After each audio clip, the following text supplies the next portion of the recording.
The year is 2020.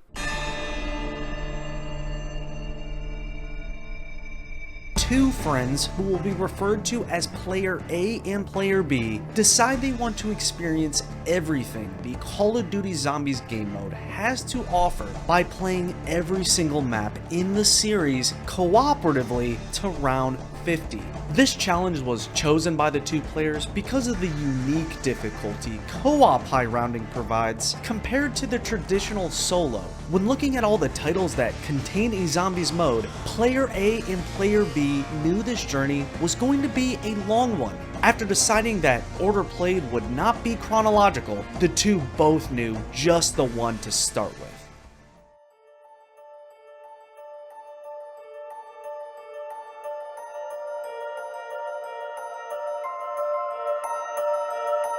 Tranzit, Nuketown, Die Rise, Mob of the Dead, Buried, Origins, the 6 core maps present in Black Ops 2 that needed beaten for the challenge. When looking at this roster, the two players agreed they should start off easy.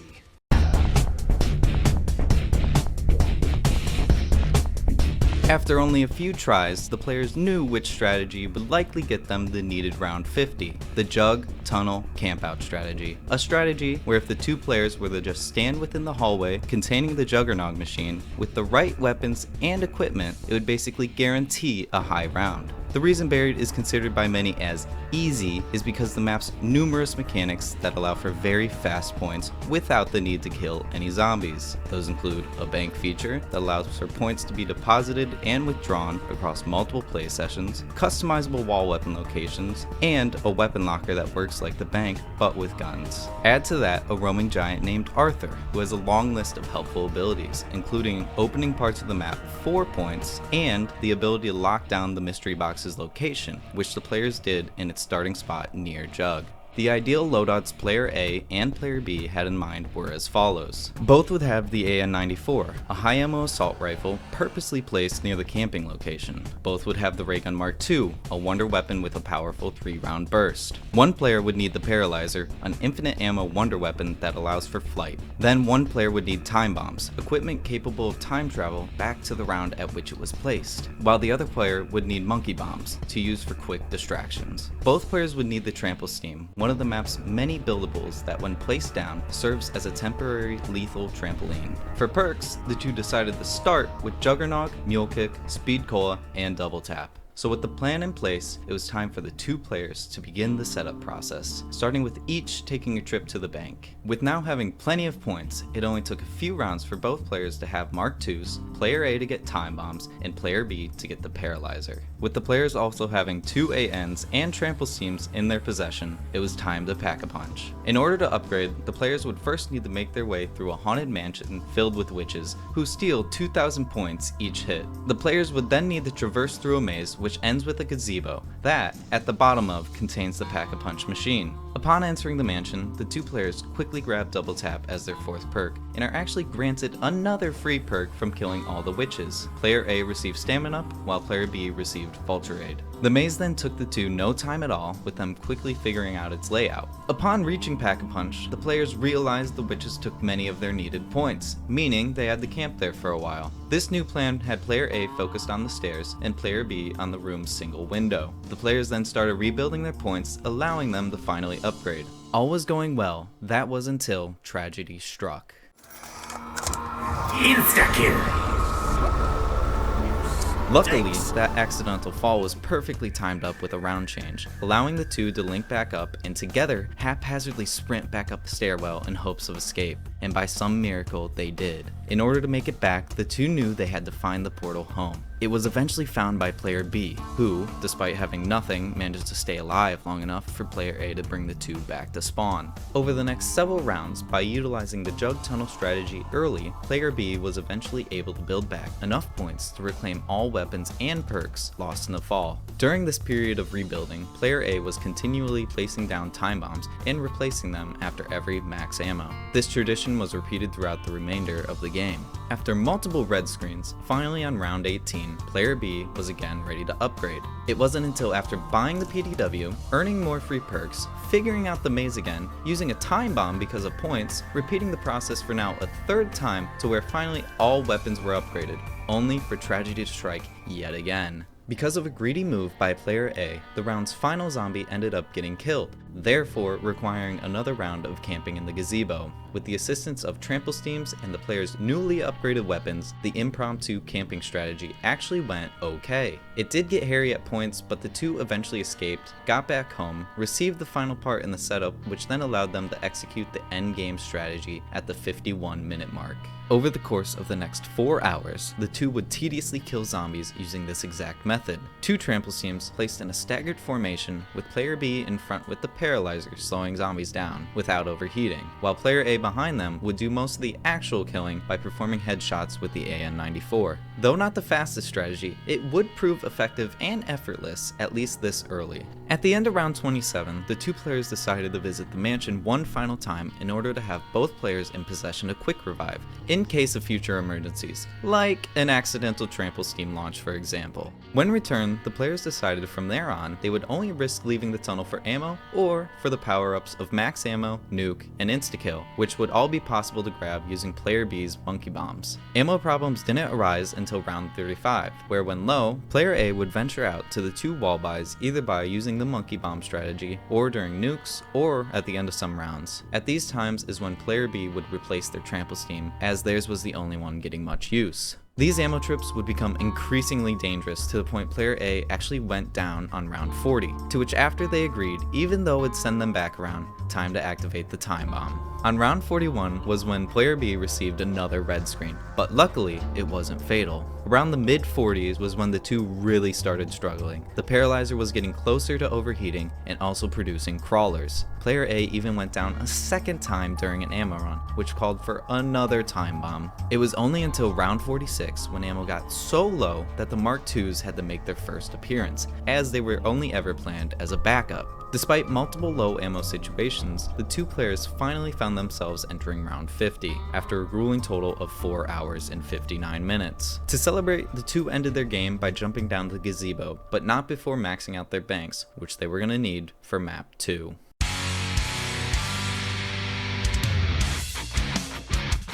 Nearly 2 months later, after countless attempts, player A and B had what they thought would be the strategy able to snag them another round 50. The plan this time around was to enact the Buddha Cafe double train strategy, a strategy where if the two players were able to individually train zombies in those specific parts of the map, both with the right weapons and equipment, it would likely achieve a round 50.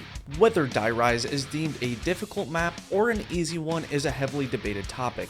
There's helpful features like the bank, the weapon locker, quick mini rounds that guarantee a max ammo, and a very powerful wonder weapon. But at the same time, there's armored zombies, a so-so exclusive perk, and a layout that's very difficult to navigate and contains numerous opportunities to fall off. Combine that with the map's most infamous feature, its transportation system, where in order to traverse the map, players need to use a series of slow-moving elevators. Add to that the fact all perk machines are also a part of the elevator system, and their locations are randomized every play session. Despite all those good and bad qualities, the two players again had ideal setups in mind, and they were as follows. Both would have the AN-94, because it again being the best wall buy. One player would have the Soliquifier, a buildable wonder weapon that delivers a high damage chain reaction shot. The player without the Soliquifier would then need a good box weapon, preferably the Galil Assault Rifle or Mark II. As on any other map than Buried, it is only able to be held by one player. Then both would have decent wall weapons for ammo reasons, and also both have trample steams. For perks, the two wanted to start with the same 4 from Buried. It was then time to put the plan in motion. Upon spawning, the two players immediately began gathering the parts necessary for the trample steam. By abusing an exploit, player B was able to quickly pick up and switch parts, making it so the pieces could be moved and even dropped down to the floor they'd be crafted on. After player A decided on, again, the PDW, the two dropped down another floor, finished up the trample steam, and made their way to the box, which was only possible via their newly built equipment. Player B's strategy was to hit the box until the Mark II, or stick with the Glill if given one, which ended up the case. Meanwhile, Player A grabbed their AN-94 and went to the Buddha room just in time for the first jumping jack round. Here, every 4 to 5 rounds, crawling teleporter zombies called jumping jacks spawn that, when all killed, produce a max ammo. After making quick work of them, the two met back up and hit the bank, each grabbing enough points for the entire setup. Player A was then put in charge of collecting and crafting together the 4 soliquifier pieces, but only grabbed the finished weapon after first acquiring Mule Kick. The two players would then wait around or on top of the necessary elevators in order to grab all perks and upgrade all possible weapons, which proved to be quite dangerous multiple times. Player B then decided instead of Speed Cola as their 4th perk, they would go with Who's Who. After grabbing more weapons, more points, more perks, and more upgrades, at 26 minutes in, on only round 7, the two players were ready to hunker down for the endgame strategy. Instead of training off the bat, both players picked locations they would camp in for the first couple of rounds, purely for speed, because this double room training strategy was to take an additional 4 hours. When faced against the jumping jacks again, the two players decided this time to only use their trample steam as it kills with 100% accuracy, which on this map grants free perks. This was accomplished quite easily, with both players receiving quick revive. This was done again on round 14, giving the players each their final perk. From there on, jumping jack rounds would serve as low-stress mini rounds with a bonus of ammo replenishment. Round 19 was when the two figured it was time to begin training. The exact strategy involved player A circling the Buddha room, mainly using the soliquifier as it was capable of killing an entire train, while player B had the more difficult route of running circles in the cafe, prioritizing the use of wall weapons for ammo reasons. Similar to Barry, the two would only risk grabbing the same 3 power-ups, but because of the soliquifier's slip mechanic, some power-ups had to be ignored as they would potentially lead to falling off the map. Once the players got comfortable, the rounds began to fly by. Of course, the two needed to be on their toes with how many spawns each room had, but for the most part, besides a near down on 33, everything ran smooth. That was until one round later when things took a turn. Because both players wanted to deposit points, it would require them to do a lap around the entire map. Player A did this successfully, but for player B, who was currently on the elevator, had this occur.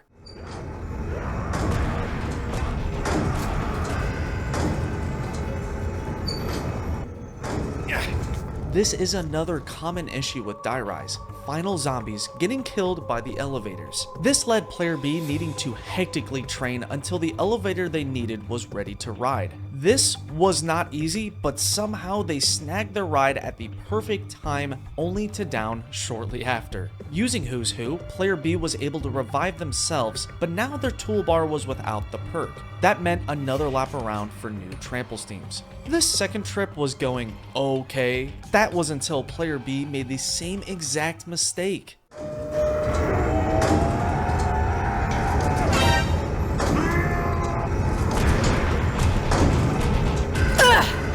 Thankfully for the players, the new round was a jumping jack one, which allowed them to easily save the final to then give them enough time to return to their spots. But the chaos didn't end there. While player A was off taking a bathroom break, player B dropped the ball again by allowing a jumping jack to down their preoccupied partner. Thankfully, the bathroom trip was short enough for player A to also use Who's Who to revive themselves. Going into 37, the two players were finally ready to resume the strategy. After a few near-down situations, first on 39, next on 40, it was on round 41 when the players finally had an opportunity to regain their missing perk.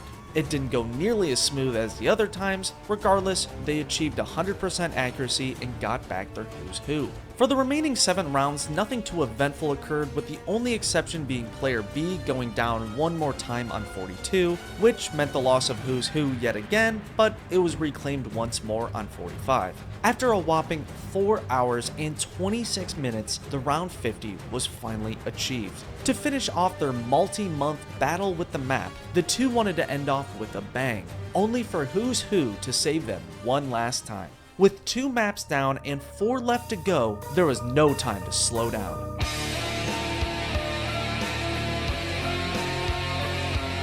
After another month and a half worth of attempts, player A and B were again ready to tackle another round 50, this time using the cafeteria docks double train strategy. A strategy where if 2 players were to again individually train in those 2 specific parts of the map with the right weapons and equipment, a round 50 could be very doable. Mob of the Dead is considered by many as a mid-level difficulty map because of there being many features that make high rounding rather simple, while others that cause it to be at times quite difficult. Going in, the players once again had ideal setups in mind, and they were as follows. Both players would have the Acid Gat, an upgraded wonder weapon that shoots monkey bomb-like bursts of free bullets. For their second weapons, the cafeteria player would have to hit the box for either the Galil, Mark II, or LSAT LMG, and the docks players would have the Tommy gun, as it has a convenient wall-by location. Both players would then also have the Hell's Retriever, a high damage tomahawk wonder weapon that can be thrown indefinitely, as well as Claymore explosives as an extra precaution. For perks, the two would go with their normal, except for the fourth this time being Electric Cherry. Upon starting their game, player B wasted no time receiving their first down on round 2, though because of the map's unique afterlife feature, they were able to revive themselves. Using that same feature, the players would later purposely down themselves in order to power up portions of the map. With the duo's many hours of prior experience, they flew through the early setup steps. They fed the dog heads for the Hell's Retriever, unlocked the pieces for the upgrade plane, crafted the shield, and grabbed the parts needed for the Acid Gat kit, a buildable used to upgrade the Blundergat, which was conveniently received in the box by player B. Things started off smooth until player B powered up the laundry room, only for player A to rush the next step, causing their partner in Afterlife to get trapped and go down. After fighting the game's first mini-boss Brutus, player A was able to save player B just in time. The dysfunction continued when another Brutus spawned, causing both players to down, but it wasn't fatal for either. For some needed levity, the two decided to activate the secret song while finishing up the Pack-a-Punch plane. To further prove how sloppy this particular game was, upon picking up the death machine, player A would down, then again in the warden's office, then once more immediately after, to where they actually died fully because player B wasn't doing so hot either. Over the next several rounds, player B bought their Tommy gun, all their perks, upgraded their Blundergat, as well as grabbed all the invisible skulls needed for a second one to spawn. That was eventually grabbed by player A,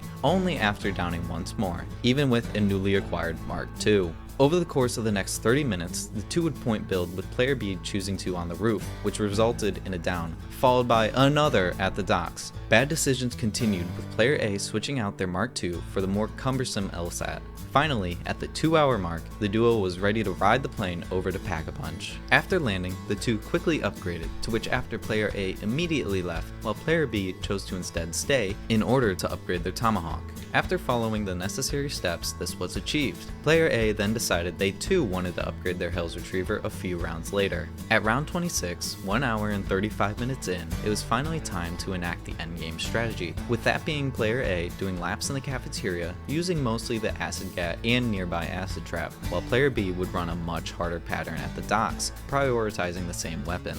During the 4 hours this strategy took, the two players would struggle more than with the two previous maps combined, especially player B, who would constantly red screen and or get stuck, only to survive by purposely facing their shield towards the zombies. This skilled maneuver was sometimes combined with a corner full of claymores, placed there only in case of emergency situations. It was actually player A who went down first while training, though they ended up alright after a mid-round jug trip, a trip that had to be made again 2 rounds later, when down once more. A persistent thought on both players' minds during each close call was that whoever went down fully first would not be able to get back their Acid Gat. This is because of the Easter egg way the second one was obtained.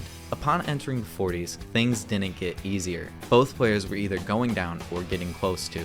On round 41, player B had their most impressive escape yet, by again utilizing their shield and acid gat. But they wouldn't be able to use it for much longer though, as they would go down soon after, for good this time, meaning bye bye to the map's best weapon for the remainder of the run.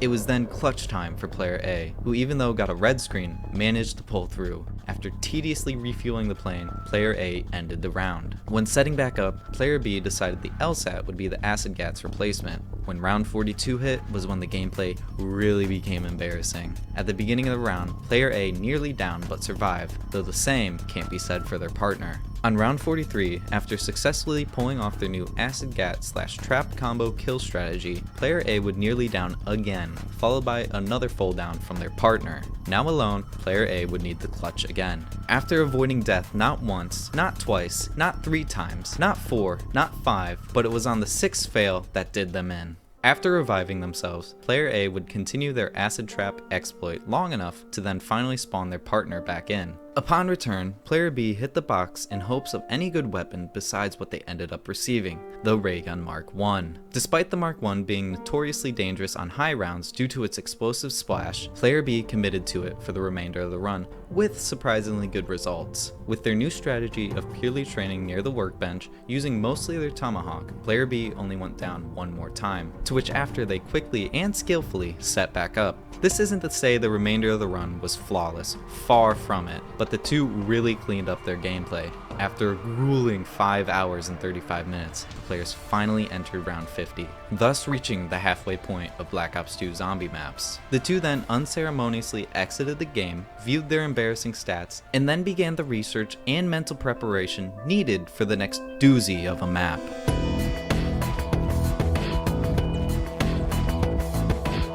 Two months later, in May of 2021, players A and B had finally fine-tuned a strategy capable of receiving another round 50, this time by using the greenhouse double train strategy, a strategy where if both players were to simply train in the two halves of the greenhouse's backyard with the proper loadouts, it might just lead to their 4th round 50. Because of its very small and cramped layout, Nuketown is considered by many as one of the harder zombie maps. This is also because of the map's notorious randomized perk system, where instead of the perks being in set locations, they are randomly placed around the map in a random order throughout the course of up to 25 rounds, meaning important perks such as Juggernog can potentially take a long time to receive. Knowing this, the two players would purposely exit games if Jug was not within the first few perks to spawn. Upon entering a game with Jug as the first spawn, the two began the setup process, aiming for this ideal situation. With there being no great wall buys, the players would need to be exclusively using box weapons, with one player using the Mark II and the other the Mark I, as it proved feasible on the previous map. Their second weapons would then be preferably either Galils or LSATs like before. It was also crucial both players have monkey bombs because of the inevitable numerous downs. For perks, the two would have the only 4 available on the map.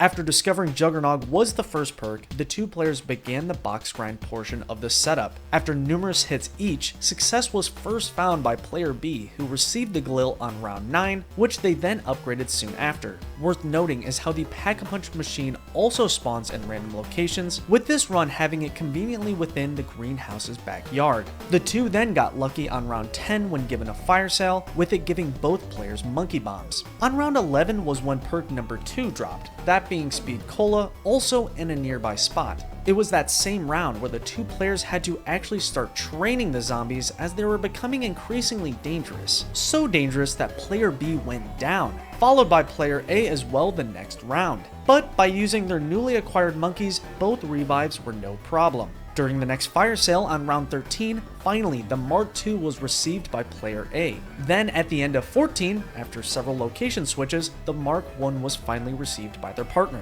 With both ray guns out, the two would continue to train at the greenhouse until another fire sale granted player A the final Galil on round 17. Besides a few upgrades, all that was left was to wait for the 2 remaining perks, which dropped on round 18 and 20, thus completing the setup at the 40-minute mark. From that point on, the two would enter the 6-hour endgame strategy, where player A would continue to train near the garage, while player B would continue to train near the bunker. Again, the players would make sure to grab the 3 power-ups they always do in order to speed up the very slow, repetitive rounds. Throughout the 20s and 30s is when player A really started struggling. They red screened on 22, went down on 24 and 25, red screened some more on 28, on 29, on 31, and went down again on 32, as well as many more near-death situations and even one more down. Player B also struggled during this time, but not nearly as much, only red screening a few times and downing once. Going down and losing perks here isn't that big of a deal because of how easy they are to rebuy. Here the players would even safely go out mid-round once they maxed out spawns and combined their trains. The real fear with going down, if not revived in time, is that the player would have to repeat the very tedious box grind.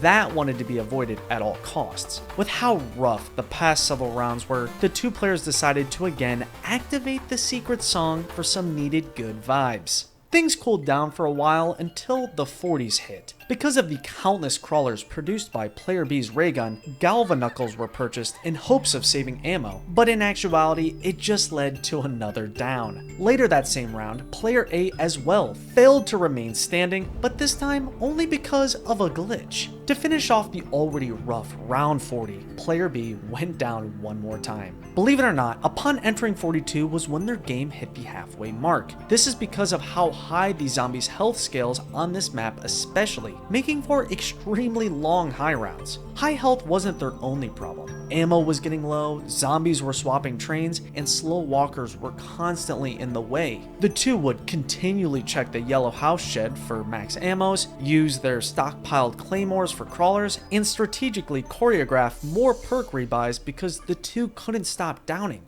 On 45, the whole run almost came to an end when player B decided to dump an entire train on their partner, causing them to yet again need revival. This nearly happened again on 46, but this time it was player B who got stuck. Round 46 was when player B had to start trading out guns because ammo was at an all-time low.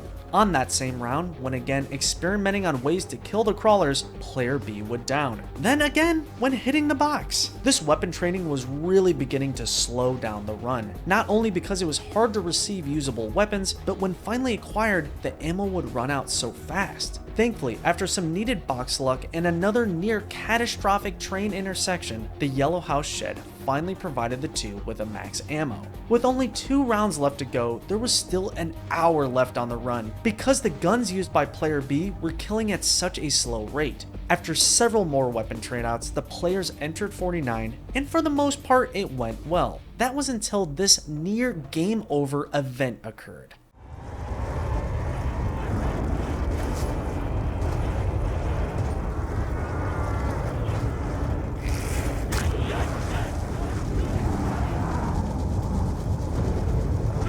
Luckily, like every other time, player A came to the rescue. All that was left was for player A to survive a few more red screens and player B to trade weapons one last time to then finally be able to enter round 50, therefore ending the run after a whopping 6 hours and 45 minutes. This was far from the duo's cleanest victory, but a victory nonetheless. With that tumultuous map done and dusted, it was time to face what they thought would be Black Ops 2's toughest offering.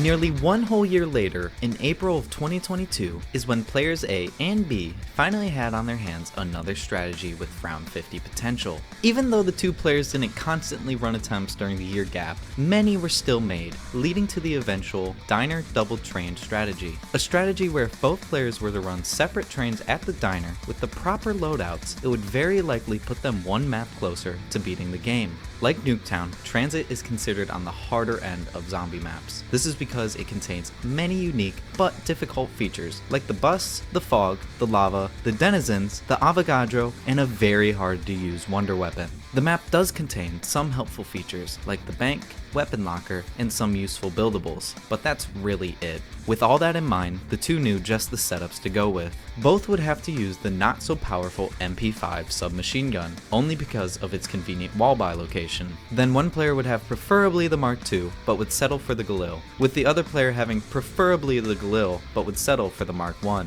The last necessary pieces of the setup would be EMP grenades, as they were very effective against the Avogadro mini-bosses, and Galvanuckles, which are very useful against the pesky denizens. For perks, the players would run the normal, except their fourth this time being Tombstone. Worth noting early is, only one recording exists of the duo's Tranzit run. This is because of a very unfortunate file corruption. Despite that, the story can still be told through the single perspective of player B. Because of the countless hours the two had already spent going through the lengthy setup process, the two operated like a well-oiled machine. Upon spawning at Bus Depot, the two immediately built the turbine power source and attached the bus ladder, as both would be needed later on. When at the diner, the two got off, grabbed MP5s, built the shield, then quickly hopped back on to rejoin Ted. While riding, the two players would keep the final zombie alive by having them infinitely rebuild barriers. After the two built the switch at the power station, they quickly got back on the bus via the attached ladder and rode on top until they reached town. There they built up points, bought Jug, and nearly had their first down. When the bus started moving again, the two hopped back on for a second lap. This time around, the two stopped at Diner to get EMPs and the Galil from the box, stopped at Farm to grab Double Tap and the roof hatch, stopped at Power to unlock Pack-a-Punch, received the Mark I, and grab Tombstone, and finally stopped at Town to blast open the bank doors, build Pack-a-Punch, and upgrade all their weapons. When back at the diner for the third time, all that was left was to use the hatch to grab Galvanuckles, then grab Speed Cola,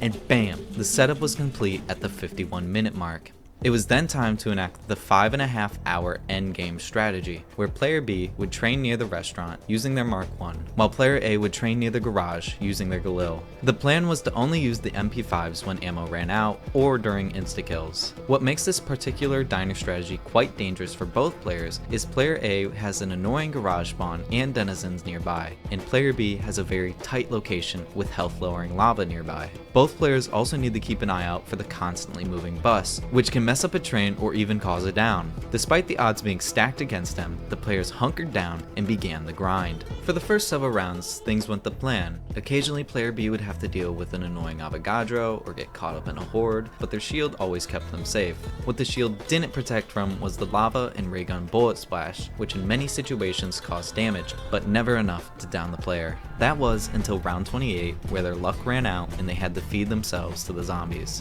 Now alone and fighting off a horde twice the size, it was up to player A to clutch the remainder of the round. This was eventually pulled off, allowing player B to set back up by simply grabbing their Tombstone. After doing another lap to re-grab their missing perk, it was time to resume training. In the 30s is when the difficulties started to increase. The Mark I was producing crawlers, the spawns were causing non-stop pinch points, and ammo was starting to become an issue. On round 38 is when the first train transfer had to occur in order for player A to enter the diner and rebuy MP5 ammo. After several more near-death situations, the two finally found themselves at the halfway point in the run upon entering round 42. Of course, training was still the cause of several scary situations, but it was the ammo runs that were the most dangerous, and the most time-consuming, as multiple trips were now needed every round. In order to make these ammo purchases a bit safer and faster, the two developed a highly choreographed pattern where once the killing stopped, player A would drop off their train to player B, go into the diner, buy ammo, exit out the long way, walk around the lava pit, passing their partner, who would then immediately repeat the same route. This ammo run pattern started off sloppy, with there being multiple near-game ending situations, but for the most part, it worked well. To further speed up this strategy, the players would attempt to empty their MP5s as fast as possible, leading to even more close calls. Whenever the two would receive the rare max ammo, they would switch back to their primary weapons to maximize killing efficiency. On round 44 is when player A had their first down, but like before, they didn't want to be revived because of the Tombstone perk. To make the solo training easier, player B switched to their deceased partner spot with only their MP5 to use. After multiple ammo buys, multiple close calls, and a whopping 30 minutes passed, player B clutched up and brought back player A, who at the end of the next round also had to do another lap just to rebuy their setup saving perk. At this point in the run, round 46, the two players really had the ammo rebuy pattern down. Occasionally things would go wrong, but it got fast enough to where the players even had time to buy the wall twice, just to refill their magazine. These ammo runs would continue smoothly until round 47, where player A got caught entering the diner, leading to their second down. Luckily, it didn't take too long for their partner to finish up the rest of the round. This same situation almost occurred again when on 48, player A took an incredibly dangerous route in the repair shop at the same time the bus was moving, but it didn't end up being fatal because of a perfectly timed insta-kill. The game was starting to get a tad glitchy, but not enough to stop the two players from entering round 50 after a total time of 6 hours and 25 minutes. After celebrating their accomplishment by taking one last ride with Ted, the two players immediately began strategizing for the game's final map.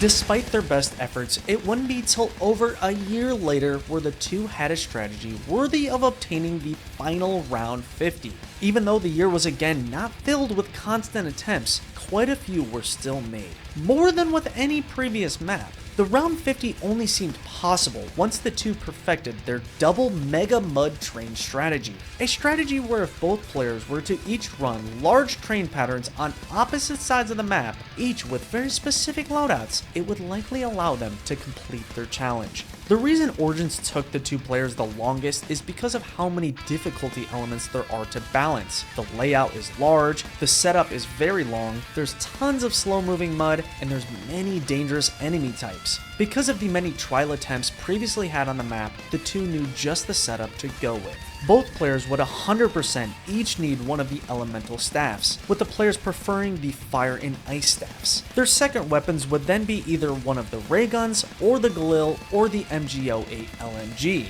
and their third weapon would be preferably a good wall buy, such as the MP40 or STG. And lastly, it would be ideal if both players had monkey bombs. For perks, the two would start with Juggernog, Speed Cola, Mule Kick, and Stamina Up in order to assist with the mud. For brevity's sake, the duo's lengthy setup will be recapped quickly, starting with the power, which on this map is turned on individually via activating a total of 6 generators. Once completed, it also unlocks Pack-a-Punch. When it comes to the two elemental staffs the players needed to craft and upgrade, each had its own long list of steps. For player A's ice staff, they needed to find the 3 pieces in the snow, grab the ice crystal, craft the staff, then shoot the proper symbols, shoot the 3 gravestones, shoot the matching orb, and then finally charge it by killing 20 zombies. For player B's fire staff, they had to receive their 3 parts via a panzer, a plane, and a reward box. Then, using the fire crystal, they'd craft the staff, fill the fire cauldrons with kills, shoot a series of torches, shoot their orb, and also kill 20 zombies. With that hard part complete, all that was left was for both players to grab their perks, as well as their bonus double tap reward, and for player B to find and craft the pieces needed for the shield and potentially useful Maxis drone. When it was time to hit the box, the two players got nearly everything they wanted in only a few hits. When grabbing their guns, each player made sure to trade out their staff in order to have it later positioned in the 3rd mule kick slot. During the entire hour-long setup, things ran smoothly besides Templars slowing down upgrades and player A going down not once, not twice, but 3 times, all on embarrassingly low rounds. With the setup complete, it was time to start the nearly 5-hour endgame strategy, where player A would run a large train pattern on the eastern side of the map near Gen 5, while player B would run another large train pattern on the western side near Gen 4. The two players also planned to primarily use their staffs for speed, never grab zombie bloods to not overwhelm their teammate, and always keep an eye out for the panzers, which would come every 3 rounds after 8. Off the bat, things weren't looking good for player A. While desperately attempting to receive the Mark II from the box, player A downed themselves. Luckily, player B was able to reach them in time, revive them with their staff, and escort them to Juggernog. Player A did fully set back up the next round, but had to go without double tap as it was a one-time reward. Once both players were back on their feet, it was business as usual for the next couple of rounds. Panzers were being taken out with charge shots, smaller training locations were being utilized, and both players received golden shovels and eventually golden helmets, as they were a good idea to have in case of any unplanned robot stomps. Before acquiring those, player A did down once more on 26, requiring another setup repeat, and then 3 rounds later, where after just barely escaping with their life, they found themselves yet again in need of another revive. Player A's poor decisions were far from over. Whether they were struggling to kill the Panzers, choosing the wrong pathways, or facing backwards too long, it was very clear player A was the weaker player of the two. Weapon changes were made in hopes of improving their gameplay, but the result was always player A needing player B to come and save them. At this point in the run, 7 downs in, player A was becoming fed up, having to set back up again and again. Their frustration would continue when, after downing on 35, player B actually failed to get them. At this point, player A figured it was over for them. It was time to fully down. That was until this text appeared on their screen. Since player B was not responsible for the revival, both assumed it was a glitch, until it was revealed that the previously thrown Max's drone was the one responsible for the clutch save. In classic fashion, player A would down immediately after, only for the drone to come back around for another incredibly well-timed pickup. After that double miracle, many close calls were had by both players over the next several rounds, but never once did even player A go down fully, despite getting close multiple times. On round 41 was when ammo really started getting low. Luckily for the two players, Templars spawned nearby, allowing for an easy max ammo. Later that round was when player B finally received their first down when trying to kill a Panzer, but was saved by their partner after they used a monkey combined with a well-timed nuke. Following that was a series of very close calls for player A, who just kept getting cut off by the robots. The round wrapped up with a down from player A double down actually, followed by the run's final down on 42. After that, there were many more close calls, but surprisingly none that resulted in any more downs. The duo's new main concern at this point was ammo. When empty on their primary weapons, player A and B would switch to only using their MP40, as it had a convenient wall buy along each of their paths. Max ammos would come here and there, but they would be used up rather quickly. The players still made sure to always keep just enough staff ammo to hit the Panzers with charge shots, as it was by far the most efficient way to kill them, especially with player B's fire shot. As the two made their way through the 40s, red screens and near-death situations continued to occur. Low ammo remained an issue, enough to where each player had to even activate more rewards in order to force the max ammos. But with some crazy luck and a lot of skill, mostly from player B, the two found themselves entering the 50th and final round after a total time of 5 hours and 50 minutes. With this being the final Black Ops 2 map, the two were overjoyed. To celebrate, they powered up the tank and took it for a little victory lap, which resulted in player A getting eventually run over and player B dying in the arms of a Panzer.